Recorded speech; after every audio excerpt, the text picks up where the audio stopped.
Namaskar friends, this is NJ, host on this channel. Finally, we have reached the last nakshatra of our this discussion on understanding the 7th house lord's placement in different nakshatras.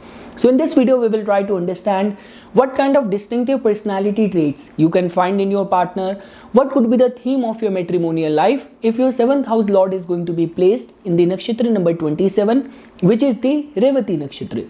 So friends, the whole objective of this playlist is that we are trying to classify all the nakshatras in the 4 categories of what could be the strength side of that nakshatra, connected weaknesses, opportunities, and what could be the karmic baggage or most dreaded side of the functioning of that nakshatra.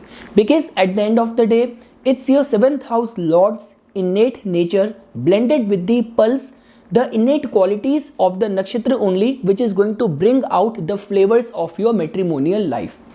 So friends, before we will start our discussion customized to our today's topic, let's first try to understand little bit about this Revati nakshatra. So Revati occupies the region from 16 degree 40 minutes reaching till end of the Pisces sign 30 degree. This nakshatra is being ruled by the planet Mercury. So now you must get an idea about that. Just because this nakshatra completely resides in the Pisces sign, which is being ruled by the planet Jupiter and co-ruled by Ketu, and because of the involvement of Mercury over here, so a lot of emphasis on intellectual talents, transcendental knowledge, wisdom, prosperity can be attached to the functioning of this Revati nakshatra. Now the second part is that even if you will try to understand the nature of the presiding deity or the god which preside over this nakshatra, so one of the solar deity Aditya known as the Pushan preside as the god over this nakshatra. So the way Pushan has been described in our Vedic scriptures as god of wealth, god of prosperity, a god who has been described as herding goats, herding cows, who is a believer of non-violence, who is a harbinger of good news, wisdom, all kind of prosperity, non-violence can be attached with the signification or with the innate qualities, personality traits of this Pushan, which infuses its qualities in the functioning of this Revati nakshatra. Friends, Pushan in itself means one who nourishes. Even Revati in itself means that a woman who has this possibility or who has this potential of increasing your wealth and prosperity.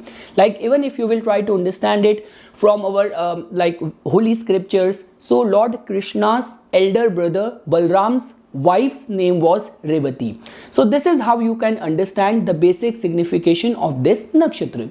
Now friends, now we will come down to understanding and categorizing it in 4 categories of strength, weakness, opportunities and threat.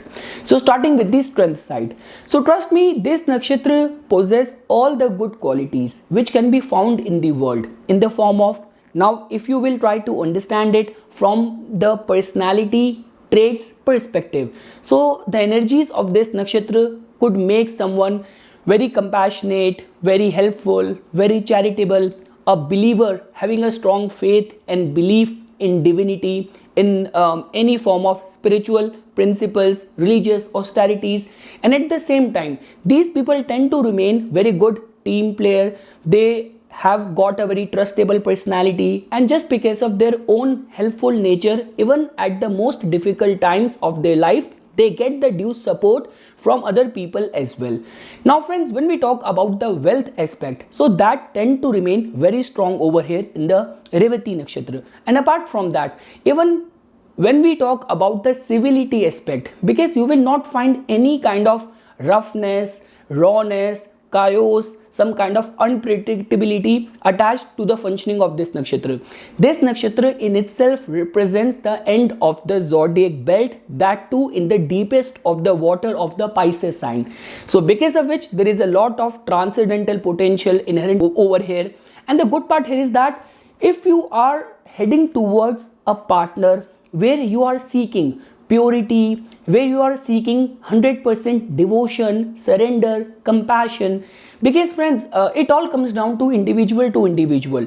Like not everyone wants his or her partner to be completely driven in the society, completely running after money, running after possession.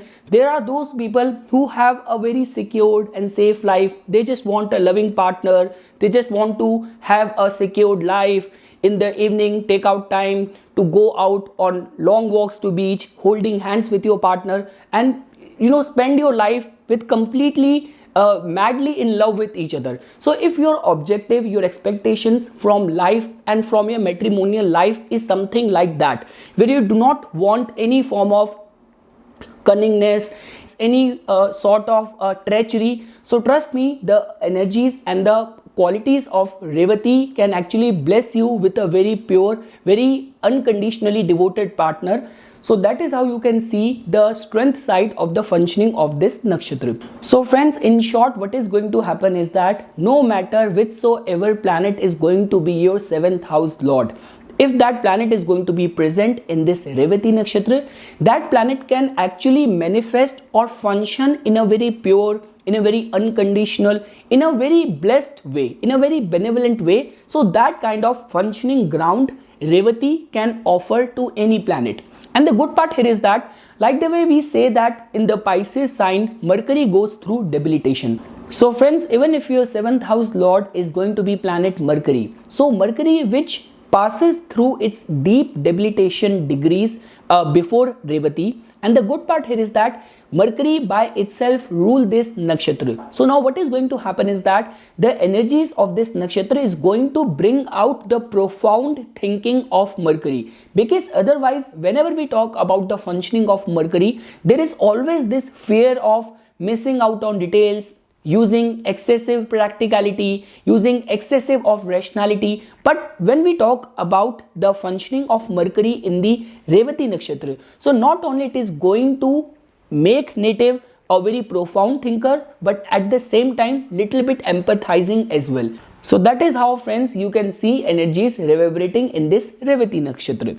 Now friends, moving to the next section. Now if you want to understand the connected weaknesses with the functioning of this nakshatra, so like the way I have already mentioned this thing, that practicality is not the forte, not the domain of this nakshatra. So there is always going to be this vulnerability that your partner might lack in the practical, realistic, street smart dealings which are required in today's day and age. Your partner might have a very strong, trustable nature, or little bit very naive nature, or little bit of the fear and vulnerability of daydreaming, being little bit absent-minded, or always fantasizing. So this could act in your favor in a way if your partner is actually associated with any of the artistic or creative field, any of the caregiving field. Or let's say, for example, if in your chart you have got all the practical thought process and decision making planets in a very strengthened state, all what you want from your partner is just to shower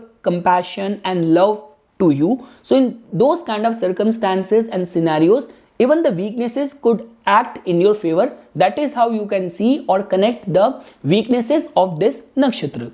Now friends, moving ahead. Now if you want to understand the connected opportunities, so like the way at the beginning only I have mentioned this thing, that this nakshatra is actually considered as very fortunate. This nakshatra is actually considered as possessing all the civil qualities and getting the help, whether from the people in the society, in the community, or even becoming a successful medium of absorbing and becoming a conduit of attracting the divine grace and getting the support from the divine. So even from all of those perspectives, let's say for example, if in your case your 7th house lord is in a strengthened state and your 9th house is also strong, or in your partner's chart the 9th house is also very strong, so even all the prayers and all the religious austerities done by your partner might even help your stars and your fortune at the same time. And friends, in the last, if you want to understand the karmic side of the functioning of this nakshatra, so although there is nothing to be worried about or being fearful of if your 7th house lord is going to be present in this Revati nakshatra, all the goodness which can be found in the world, in the society, in the form of having good traits, good virtues, law abiding and strong faith, strong belief. So in a way, all the good qualities can be associated with the functioning of this nakshatra. So you are not coming in the purview of any of the karmic vulnerability which could affect your matrimonial life. in the way or in the form your 7th house lord being present over in this nakshatra. So this is something, friends, which I wanted to say as a part of my contribution on this series of 7th house lord's placement in the different nakshatra. Most likely I'm not going to leave nakshatras even in near future. So the next playlist surrounding around nakshatra which I'm thinking about or contemplating is either it is going to be 10th house lord's placement in different nakshatras, or your Atma Karaka, most important, your Atma Karaka's placement in different 27 nakshatras. So I will look forward to your suggestion for this upcoming playlist and work of mine. So for further more updates and notifications on the divine science of astrology, please subscribe to my YouTube channel and like my Facebook page. Thank you.